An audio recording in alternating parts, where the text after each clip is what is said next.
எல்லாருக்கும் வணக்கங்க. உங்கள் எல்லாரையும் 666 மந்த்ரா யூடியூப் சேனல் வாயிலாக மறுபடியும் சந்திக்கிறதுல எனக்கு ரொம்ப சந்தோஷம். தொடர்ந்து நம்மளுடைய சேனல் மூலமாக ஆன்மீகம் சார்ந்த பல பதிவுகளை பதிவேற்றம் செய்து கொண்டு வருகிறோம். அந்த வகையில் இன்னைக்கு இந்த வீடியோ பதிவில் பார்க்கக்கூடிய தகவல் என்ன அப்படின்னு பார்த்தீங்கன்னா, வரக்கூடிய மே மாதம் 4ஆம் தேதி அக்னி நட்சத்திர ஆரம்பிக்கும் காலம், அதாவது தொடக்க காலம். இந்த அக்னி நட்சத்திர தொடக்க காலத்தில் நீங்கள் நான் சொல்கிற இந்த தேவதையை உபாசனை செய்கிற பட்சத்தில் அந்த தேவதை உங்களுக்கு ஆவாகனம் ஆகும். இந்த தேவதையினுடைய அருளால் நீங்கள் அனைத்து விதமான காரியங்களையும் சாதிக்கலாம். இந்த தேவதையை வசியம் பண்ணுறதுக்கு உகந்த காலம் அக்னி நட்சத்திர காலம். ஸோ இதை பார்த்து கொண்டிருக்கிற நண்பர்கள் இந்த அக்னி நட்சத்திர காலத்தை பயன்படுத்தி கொண்டு இந்த தேவதையை உபாசனை செய்து ஆவாகனம் பண்ணி வச்சுக்கோங்க. இந்த தேவதை உங்களுக்கு பரிபூரண ஞானத்தையும் அருளையும் ஆயுள் முழுவதும் கொடுப்பாள். சரிங்களா? இந்த அக்னி நட்சத்திரமாகப்பட்டது 2026ஆம் ஆண்டு மே மாதம் 4ஆம் தேதி தொடங்கி மே மாதம் 28ஆம் தேதி வரை இருக்குது. டோட்டலாக 25 நாட்கள் கணக்கு வரும். இந்த காலகட்டத்தை தான் அக்னி நட்சத்திர காலம் அப்படின்னு சொல்கிறோம். இன்னும் உங்களுக்கு ஜோதிட ரீதியாக விளக்கி சொல்லணும் அப்படின்னு சொன்னால், சூரியன் பரணி நட்சத்திரத்தில் 3ஆம் பாதத்தில் நுழைந்து கிருத்திகை 4 பாதங்களையும் கடந்து ரோஹிணி நட்சத்திரத்தின் முதல் பாதத்தில் அந்த அக்னி நட்சத்திரத்தை பயணத்தை முடிவடைகிற காலம்தான் இந்த அக்னி நட்சத்திர காலம். சரிங்களா? பரணி தொடங்கி கிருத்திகை கடந்து ரோஹிணியில் நிறைவு பெறும் காலம். இதுதான் பார்த்தீங்கன்னா அக்னி நட்சத்திர காலம் அப்படின்னு சொல்கிறது. இந்த காலத்தில் சூரியனினுடைய தாக்கம் ரொம்ப அதிகமாக இருக்கும். அக்னி தேவன் தன்னுடைய முழு பலத்தையும் வெளிப்படுத்தும் காலமாக இந்த அக்னி நட்சத்திர காலம் சொல்லுகிறோம். இன்னும் சொல்லப்போனால் தெய்வங்களே உக்கிரமாக இருக்கும் அப்படின்னு சொல்கிறோம். இதை நீங்கள் சிவாலயங்களில் பார்க்கலாம். சிவாலயங்களில் லிங்கத்துக்கு மேலே பார்த்தீங்கன்னா சிறிய துளைகள் இடைப்பட்ட பாத்திரத்தை கட்டி தொங்க விடுவாங்க. அந்த பாத்திரத்திலேருந்து சொட்டு சொட்டாக தண்ணி வந்து லிங்கத்து மேலே படும். இதுக்கு பேர் பார்த்தீங்கன்னா தாராபிஷேகம் அப்படின்ட்டு இதனோட பேர். அதாவது இறைவனை குளிர்விக்கிறோம். நீங்கள் நார்மலாக கிராமங்களில் பார்க்குறச்ச மாரியம்மன் கோயில்களில் தினசரி அபிஷேகங்கள் நடந்துகிட்டு இருக்கும் இந்த அக்னி நட்சத்திர காலத்தில். பிகாஸ் அந்த தெய்வத்தை குளிர் ஊட்டுறோம் அப்படிங்கிறதுக்காக. இப்படி தெய்வங்களே உக்ர ரூபமாக இருக்கிற இந்த காலகட்டத்தில் உக்ர தேவதைகளை நாம் ஆவாகனம் பண்ணுறதுனால நமக்கு அந்த தேவதை எளிமையாக வசீகரமாவாங்க. நம்மளுடைய விருப்பங்களையும் தேவைகளையும் அந்த தேவதை நம்மளுக்கு நிறைவேற்றி கொடுப்பாங்க. சரிங்களா? இப்படி ருத்ர தேவதைகளாக உக்ர தேவதைகளாக சொல்லக்கூடியவர்கள் நரசிம்மர், பைரவர், வாராகி, காளி, பிருத்யங்கரா தேவி, இவங்கள் எல்லாத்தையும் முதன்மையாக நாம் சொல்கிறோம்.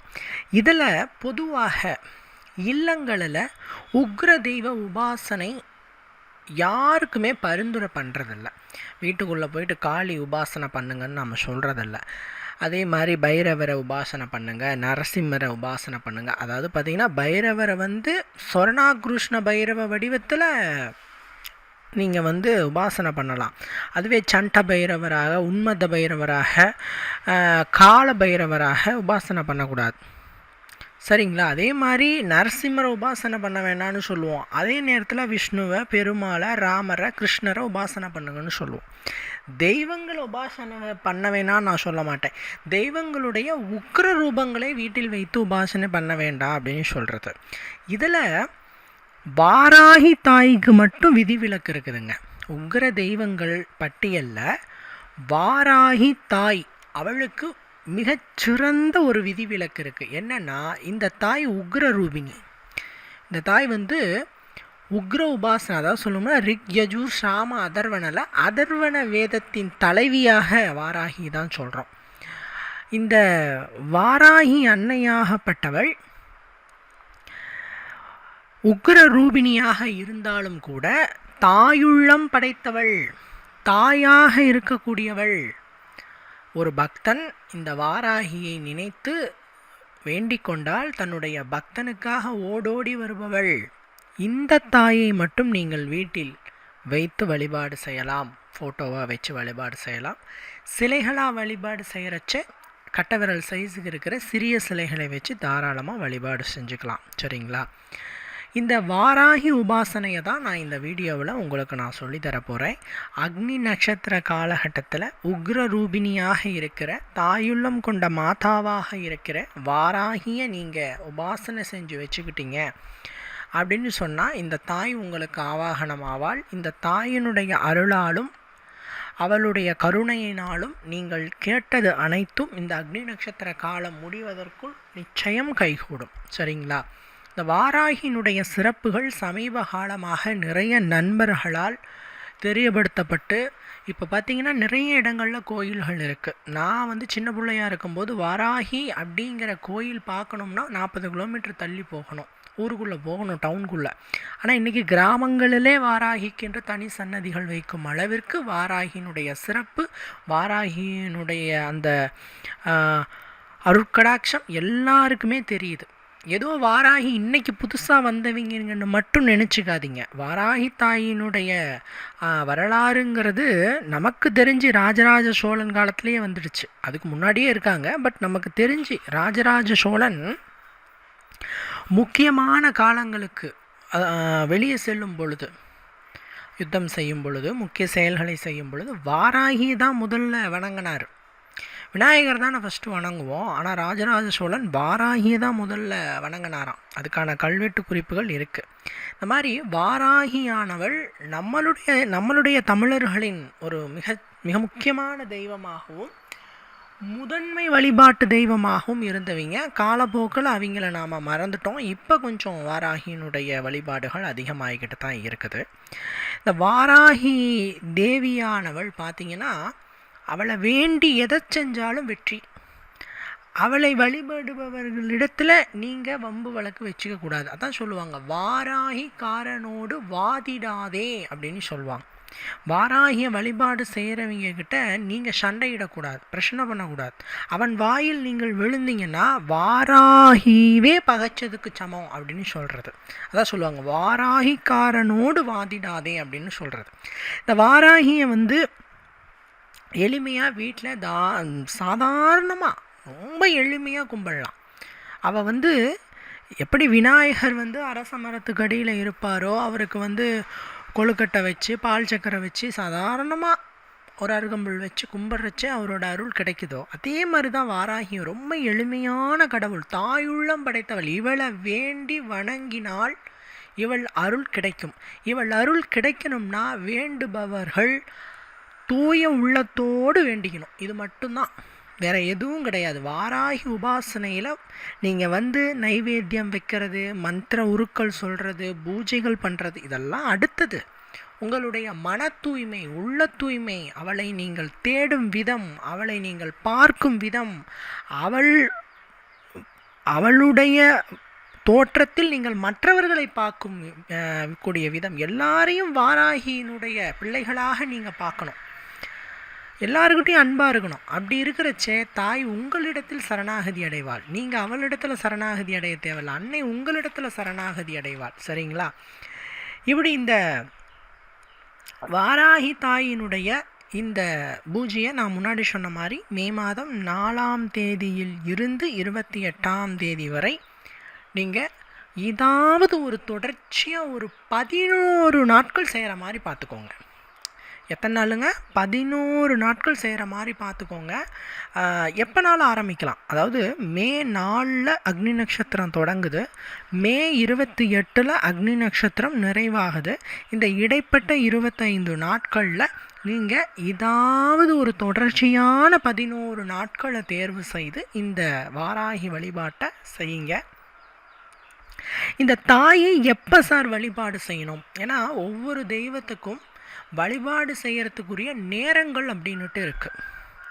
பொதுவாக திதிகளில் பஞ்சமி திதி தாய்க்கு ரொம்ப விசேஷம். வராகிக்கு பார்த்திங்கன்னா பஞ்சமி திதியில் அவளுக்கு உரிய நைவேத்தியம் வைத்து விளக்கு போட்டு பூஜித்தோம்னா அன்னையின் அருள் கிடைக்கும்.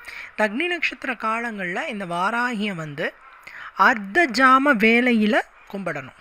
அர்த்த ஜாம வேலை, அது நாங்கள் அர்த்த ஜாம வேலை அப்படின்னு கேட்டிங்கன்னா 6 கால பூஜையில் இறுதி பூஜையான அந்த 6வது கால் பூஜையை தான் அர்த்த ஜாம பூஜை அப்படின்னு சொல்கிறோம். இது நள்ளிரவு அல்லது இரவு 9 மணியிலிருந்து 10 மணிக்குள் வரக்கூடிய அந்த டைமில் தான் இந்த அர்த்த ஜாமம் அப்படின்னு சொல்கிறது. இரவு 9 மணியில் இருந்து 10 மணி வரை இது அர்த்த ஜாம நேரம். இந்த நேரத்தில் நாம் வாராகிய வழிபாடு செய்ய தொடங்க வேண்டும். சரிங்களா? என்னென்னலாம் வச்சு வழிபாடு செய்யலாம்?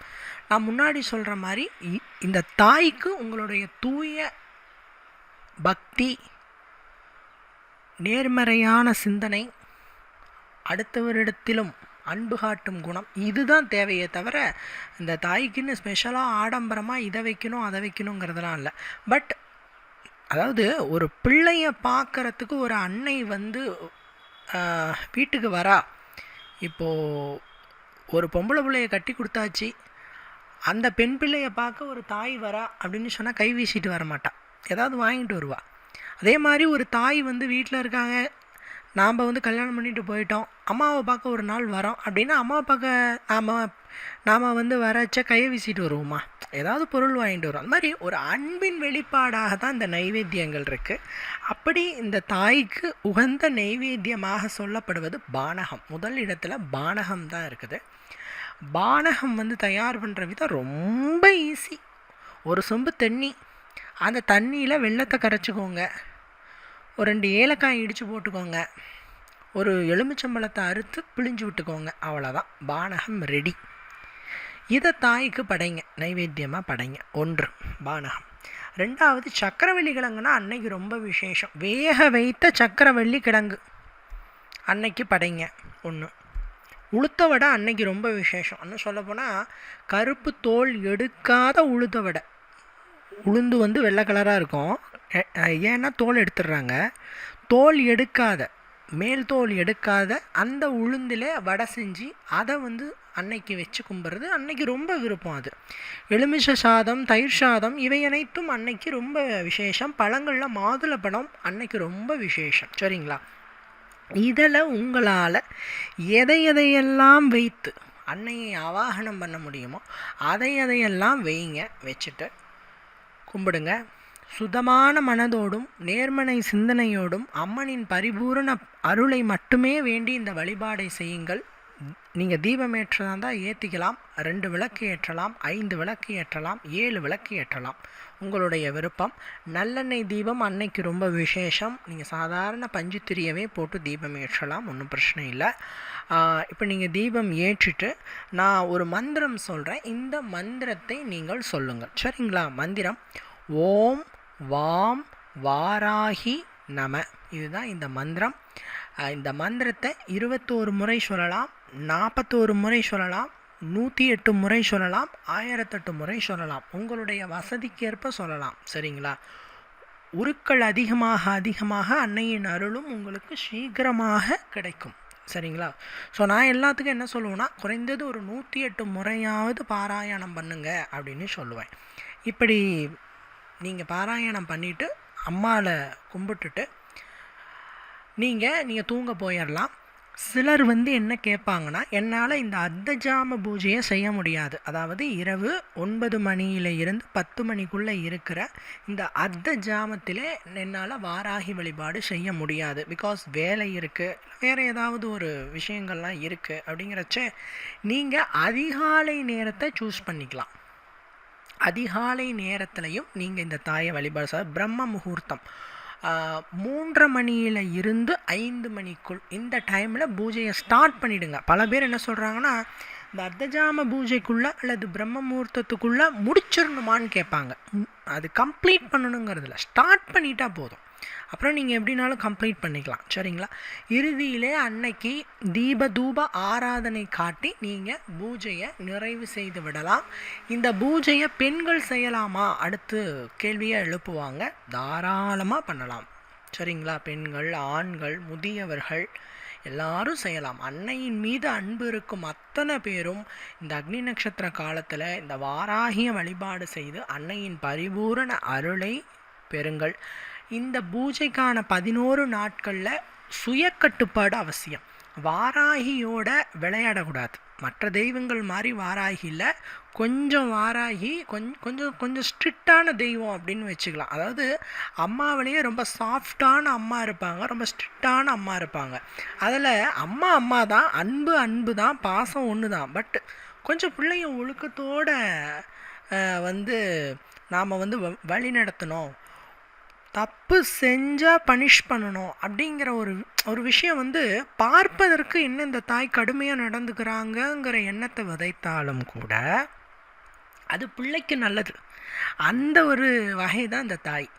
தாயுள்ளம் கொண்டவள். இவளை மாதிரி ஒரு அன்பு நிறைந்தவள் யாரும் இல்லை. இருந்தாலும் பிள்ளை தப்பு பண்ணிட்டா கண்டிப்பாக. அதனால் இவளோட கண்டிப்புக்கு நாம் ஆளாகக்கூடாது, இவளோட அன்புக்கு தான் நாம் ஆளாகணும். அதனால் இந்த பூஜை காலகட்டத்தில் மது, மாமிசத்தை மற்றும் தாம்பத்தியத்தை அறவே தவிர்த்து நீங்கள் இந்த வாராகிய வழிபாடு செய்யுங்க. இவ்வளவு தான் பூஜை காலங்களில் கட்டுப்பாடுங்கிறது. இவ்வளோ தான். வீடு சுத்தபத்தமாக இருந்தால் போதுமானது. சரிங்களா?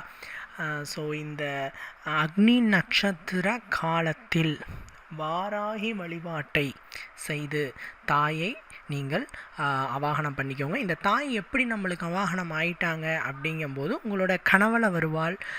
அதே மாதிரி உங்களுக்கு சகுனங்கள் மூலமாக அவள் உங்களோட இருக்கிற மாதிரியான ஒரு அசரீரியை ஏற்படுத்தி கொடுப்பாள். சரிங்களா? ஸோ இதை நீங்கள் எளிமையாக தெரிஞ்சுக்கலாம். அக்னி நட்சத்திரம் காலம் முடிந்தாலும் கூடவே இந்த தாயை தொடர்ச்சியாக வழிபட்டுகிட்டே இருங்க. அது இன்னும் நம்மளுக்கு கூடுதலான நன்மையை பெற்றுத்தரும். சரிங்களா? இந்த வாராகியை கும்பிட்றதுனால, அதுவும் இந்த அக்னி நட்சத்திர காலத்தில் கும்பிட்றதுனால குடும்பத்தில் குறையாத ஐஸ்வர்யம் எப்போதும் இருக்கும். ஃபஸ்ட்டு விஷயம், குறையாத ஐஸ்வர்யம் எப்போதும் நிறைவாக இருக்கும். ரெண்டாவது, கடன் தீரும். பல பேருக்கு இன்றைக்கி இருக்கிற ஒரு பெரிய சுமை கடன் சுமை தான். கடன் அது எப்படி வாங்கணும்னு தெரியலிங்க, எப்படி பெருகுதுன்னு தெரியலிங்க, என் கெட்ட நேரம் அப்படின்னு சொல்கிறவாளுக்கு இந்த கடன் பிரச்சனையெல்லாம் தீரணும் அப்படின்னு நீங்கள் ஆசைப்பட்டீங்கன்னா தயவு செஞ்சு இந்த வாராகி வழிபாட்டை அக்னி நட்சத்திர காலத்தில் தொடங்குங்க. உங்களோட மொத்த கடனும் அன்னையின் அருளால் அப்படியே கதிரவனை கண்டு பனி போல விலகிடும் அப்படிங்கிறதுல டவுட் இல்லை. ஸோ இவ்வளவு நேரம் பொறுமையாக இந்த வீடியோவை பார்த்தமைக்கு ரொம்ப நன்றிங்க. இன்னொரு வீடியோவில் உங்களை நான் சந்திக்கிறேன். நன்றி, வணக்கம்.